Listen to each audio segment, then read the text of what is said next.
औज़ु बिल्लाहि मिनश्शैतानिर्रजीम बिस्मिल्लाहिर्रहमानिर्रहीम।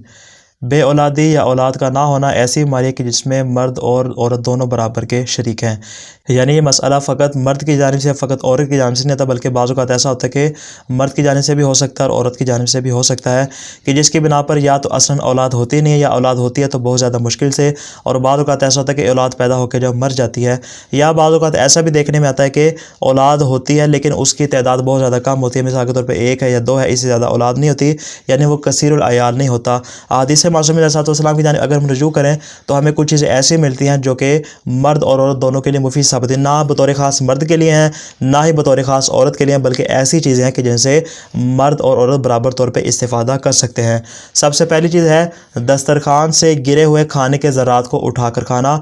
माविया अपने वहाँ कहते हैं कि मैं एक मरतबा इमाम जाफ़र सादिक़ अलैहिस्सलाम के पास मौजूद था कि खाना लाया गया, मैंने इमाम के साथ खाना खाया। जैसे ही खाना खा लिया उसके बाद जब दस्तरखान उठाया गया तो दस्तरखान से कुछ खाने के ज़रात नीचे गिर गए। इमाम अलैहिस्सलाम ने उन ज़रात को उठाया और खाना शुरू कर दिया।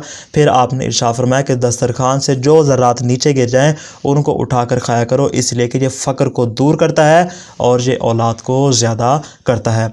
दूसरी चीज़ है अंडों का इस्तेमाल करना, कि जिसके मुतालिक अमीर कायनात अली इब्न अबी तालिब अलैहिस्सलाम इरशाद फरमाते हैं कि अम्बिया में से एक नबी ने जब किल्लत औलाद की खुदा से शिकायत की तो खुदा ने उनको हुक्म दिया कि अंडे खाएँ। अलबत्ता यहाँ मुराद 1 दफ़ा 2 दफ़ा या 5-10 दफ़ा अंडे खाना मुराद नहीं, बल्कि कसरत के साथ अंडों का इस्तेमाल करना यहाँ पे मकसूद है। और तीसरी चीज़ है गोश्त को अंडों के साथ मिलाकर खाना। एक तो यह फ़कत अंडों को इस्तेमाल करें तो भी मुफीद फ़ायदा है, लेकिन अगर गोश्त को अंडों के साथ मिलाकर इस्तेमाल किया जाए तो यह भी इंशाल्लाह इससे बीमारी को दूर करने में इंसान की मदद करेगा। इमाम सादिक़ अलैहिस्सलाम इरशाद फरमाते हैं खुदा ने एक नबी की शिकायत पर उनको हुक्म दिया कि वो गोश्त को अंडों के साथ मिलाकर खाएं। और चौथी चीज़ है प्याज को अंडों के साथ इस्तेमाल करना, यानी अकेले अंडे इस्तेमाल करना, या अंडों को गोश्त के साथ इस्तेमाल करना, या अंडों को प्याज के साथ इस्तेमाल करना। और जिसका तरीका हमने 2-3 वीडियो पहले बयान किया था कि उसको किस अंदाज से जैतून के तेल में पकाकर इस्तेमाल किया जाएगा।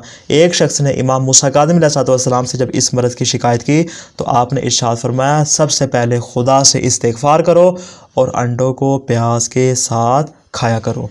और पांचवी चीज़ है बंद गोभी का इस्तेमाल करना, कि इमाम सादिक़ अलैहिस्सलाम इरशाद फरमाते हैं कि बंद गोभी पर जन्नत के कतरात में से कुछ कतरे गिरते हैं और ये इंसान के लिए मुफीद फ़ायदा है और उसकी औलाद को ज़्यादा करता है। दुआएं खालिक़ दो आलम से कि वह हमें हर किस्म की बीमारी से महफूज फरमाए। वस्सलामु अलैकुम व रहमतुल्लाहि व बरकातुहू।